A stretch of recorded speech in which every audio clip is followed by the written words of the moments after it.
La Mocro-Mafia fait parler d'elle en Espagne. La Mocro-Mafia serait derrière l'assassinat d'un homme en Galice, ville située au nord-ouest de l'Espagne. La victime, abattue en plein jour, aurait été confondue avec son frère qui était la cible de la mafia marocaine. La police penche pour un règlement de compte lié au trafic de drogue. Le gang marocain serait à l'origine de plusieurs fusillades et meurtres en Espagne, dont le dernier en date a eu lieu cette semaine en Galice, relaie El Débat.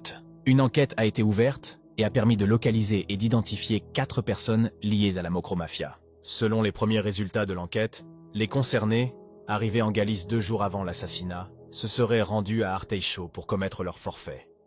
La Mocro-Mafia, la mafia marocaine active aux Pays-Bas et en Belgique, tente de s'implanter en Espagne depuis quelques années. Malgré la vigilance des forces de sécurité espagnoles, le réseau criminel spécialisé dans le trafic de drogue et le crime organisé a réussi à étendre sa zone d'influence dans la péninsule ibérique.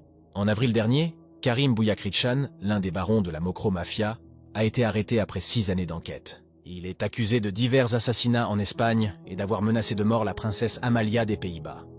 Relâché par la justice, il se serait ensuite évadé au Maroc. Selon les données du ministère de l'Intérieur espagnol, la Mocro-Mafia serait présente au Maroc, en République dominicaine, aux Pays-Bas, aux Émirats arabes unis et en Espagne.